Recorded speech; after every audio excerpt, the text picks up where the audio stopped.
kailangan ng pag-aarte, kailangan magtugma. Yung ginagawa mo at sa kanong kaisip mo. Sinasalamin ng mga papel na ito ang iba't ibang sensibilidad ng isang Filipina habang umaangkop sa panahong kontemporanyo. Sa halos 200 pelikulang kanyang kinatampukan, nanamlay si Honor. Subalit, muling sumigla bilang isang katubiling espiritista sa isang bayan na nawalan ng pag-asa. Himala, 1982. Walang himala! Ang himala ay nasa puso ng tao! Nasa puso natin lahat! Tayo ang gumagawa ng himala! Tayo ang gumagawa ng mga sumpa ng mga Diyos! Hindi totoong sundin ako dahil sa himala! Hindi totoong nagpakita sa akin ng mahal sa Bethlehem! Walang himala! Hindi totoong may himala! Tayo ang gumagawa ng himala! Tayo ang gumagawa ng mga sumpa ng mga Diyos! Kiling Tagahanga, Bona, 1980.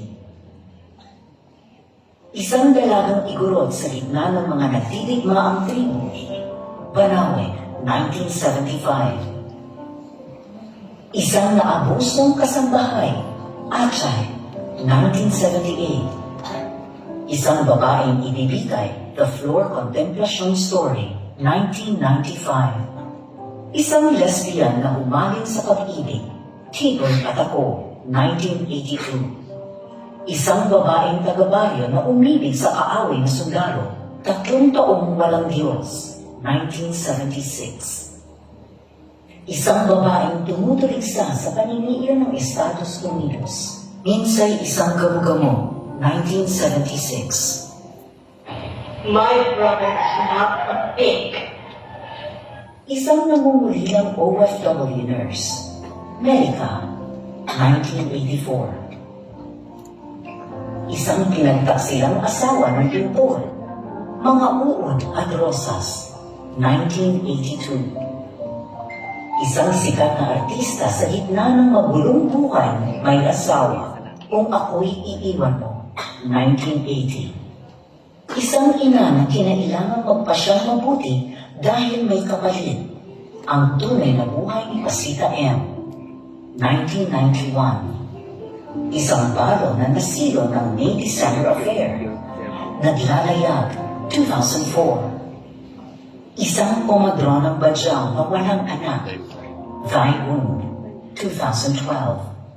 Iba pa. Puno ng mga plaque at tropeyo ang estante ni Honor na iginawad sa kanya ng mga samahang gaya ng FAMAS, Ulian, Film Academy of the Philippines, Star Awards,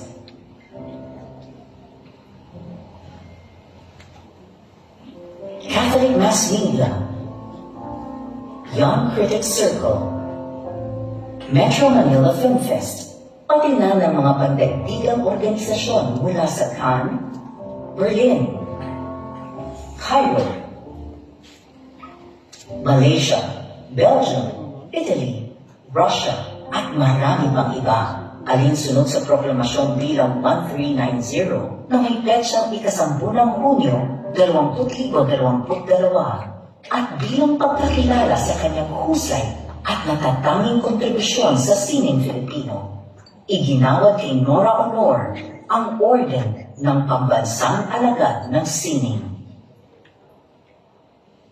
Ano yung gusto mong maalala? Kami sa Nora. Kung sino ako, kung ano yung pagkakakilala nila sa akin, isang mga awit ng probinsya na ipagsakalawang para mabuhay ang sarili.